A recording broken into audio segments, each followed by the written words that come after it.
Greetings. Do you not know that the people in Quitman, Valdosta,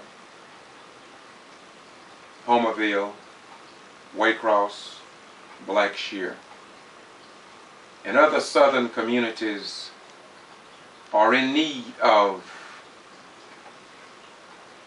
a free press and television network that will report the cutting-edge news? For too long in South Georgia, the power of the media has been controlled by a small group of people. They decide what will be published and what will be excluded. This means that the city of Valdosta could have and does have 31 jail deaths from 1994 to 2009. And from 2009 to 2014, no one knows because nobody will release that information to the general public. No local member of law enforcement, the news media, religious community, the Southern Judiciary, or Georgia's General Assembly, or the governor, Governor Deal. No one will release this information, not only for Lowndes County, but I believe all this information about the deaths in jails, the deaths in prisons, and who owns the probation system, who is benefiting from it, the inmates who call their local newspapers and television stations and radio stations, should have an outlet, somebody that will take their pain and at least let the people in the land of the free and the home of the brave know what they are going through. After all, is it not these same people that when their government call them to enlist, or if they reinstitute the military draft, they will be there to fight and defend this country? Just like the people that you see behind me who are still fighting for justice for a young 17-year-old black man that was found dead in a local high school in Lowndes County. Many people say they love freedom of speech, freedom of the press, and freedom of religion. Yet these people, these outstanding parents, are consistent about getting answers about the death of their son, why they have been told different stories, why have they been blocked on practically every avenue they've tried to take to try to get answers. I have been with this from day one. The father, Kenneth, called me the night that his son was found dead, about 11:05. I went to his house and stayed up to about 3 or 4 o'clock, and we talked. I called the civil rights organizations in Atlanta and other places trying to get help for this family. Before you heard about this on any major scale, I was there. I reported it. And all you have to do is check my YouTube channel out, and you will see me crying out asking, why don't you all cover this case? And where is the news media in the state of Georgia? But even more interesting is that on May the 25th, this father, Kenneth and Jacqueline, had a protest march at Lowndes County High School. As people was going into the 2013 high school graduation, I was in a rental car, not my own POV, and a Lowndes County Sheriff deputy, under the leadership of Sheriff Prime, pulled me over and told me in front of all these witnesses, and we have part of it on camera, that I had been under a criminal trespass warning for 2 weeks before that date, and I knew absolutely nothing about it. Now, what does that mean? What does that say to Eric Holder of the Justice Department? What does that say to the governor of the state of Georgia? What does that say to the Secretary of State in Georgia? What does that say to the Congress and Senate? What does that say to the judicial system in southern Georgia? What does that say to the General Assembly in Atlanta? What does that say to the people stationed in Lowndes County at Moody Air Force Base, and some that attend Valdosta State University, Georgia Military College, Waycross Technical College? What does that say to them? What does that say to the everyday common citizen in Russia, China, Afghanistan, Iraq, Iran, and other communist nations? What does that say? It says that anybody that I just mentioned can come to Valdosta and Lowndes County, and they could be stopped and told they are under a criminal trespass warning without justification or notification, and there is nothing anybody in the United States of America will do about it. And that is a disgrace to the founding fathers of our great republic. Now, there are some who will come out after the Ghetto Free Press, will come out after me, and I didn't start doing this until I found out that news was being controlled and suppressed. That's the Quitman 10+2 there. I mean, that's the Kendrick Johnson movement members. They are being arrested to draw attention to that case. But I'm trying to draw attention to the fact that something must happen under our form of government. Moreover, they believe, apparently, that the old 1860 charter mentality that was alive and well in Valdosta city government. This was a charter that was displayed on the second floor of City Hall until I saw it. And let me tell you what happened. In 2014, I addressed the council at least twice, and I asked them to remove this disgraceful charter.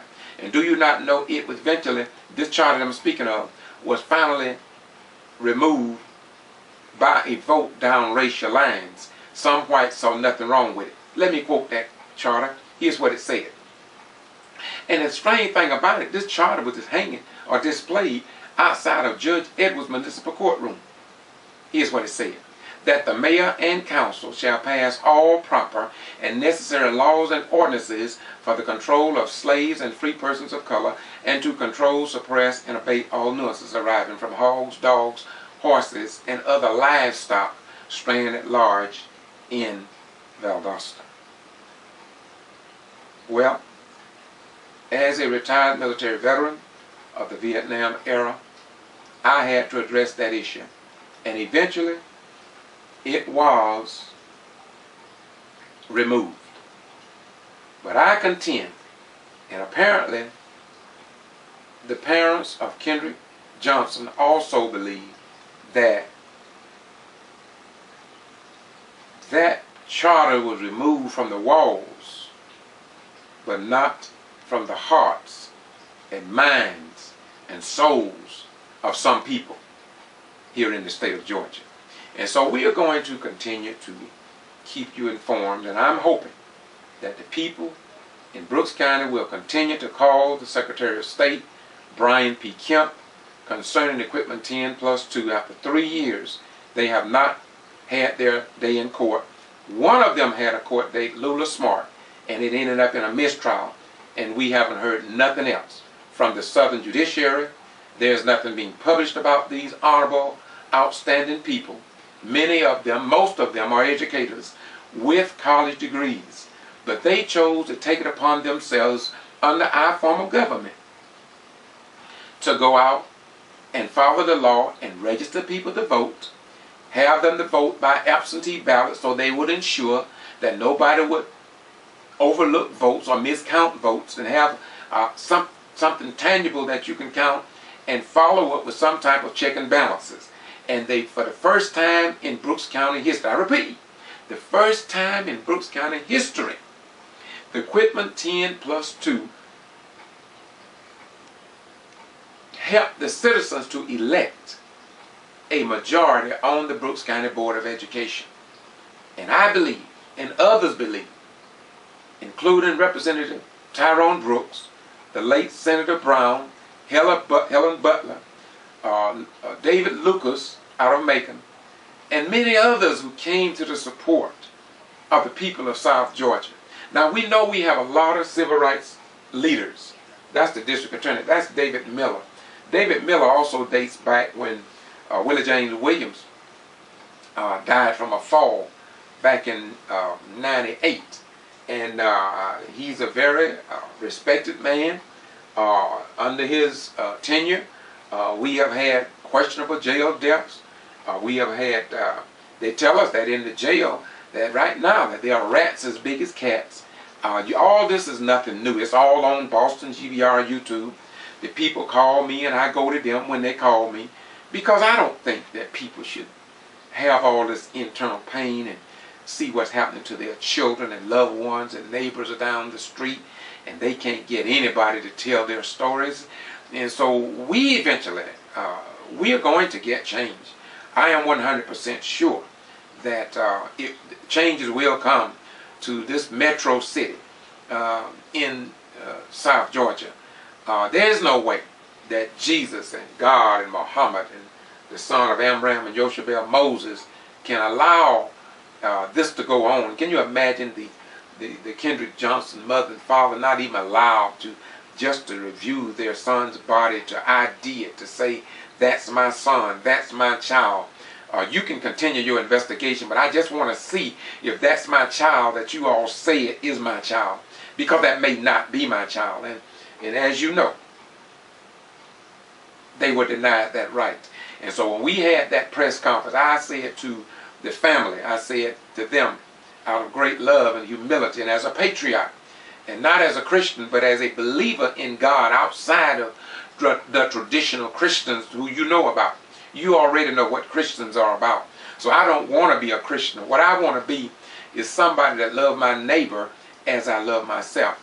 I want to stand up for black, white, Japanese, and any other human being, in fact, including other life sources. I want to stand up for them so that people will know that I may not be a Christian with a title, but they will know, like when Peter, James, and John was going up, and they will know that something have changed my life and got me going to another level. Something about my personality, something about the issues that I take on will let people know that I'm in tune with the forces of nature. When I talk about the chemtrails where they're spraying chemicals above our head each and every day, just take a look up outside. Stop looking down so much when you go outside every day and look up, and you'll see they spraying this stuff all over our atmosphere, and we won't even ask why. Yet you can't beat the preachers, you can't beat the ushers, you can't beat the deacons, you can't beat these people, the so-called followers of Jesus Christ, Muhammad, and the members of Judaism talking about the hereafter. But what about the here and now? Once again, I'm George Boston Rhymes. I played this in the background because I want you to know that I've been in the struggle with the KJ case, and I've been in the forefront with the Meia Turner lynchings and what took place down in that week of terror in May of 1918. And so I'm going to say to you that eventually, we must change the way things are done here in South Georgia, the state of Georgia, and the United States of America. I want to thank you all again in foreign nations for listening to YouTube. Just remember, we are a nation of laws, and before it's over, I hope that the law and justice will reach the parents of Kendrick Johnson and others. Once again, this is the Ghetto Free Press, and I'm George Boston Ryan, doing what I do because I love you just that much. I can't put it any other way, my friends. I cannot.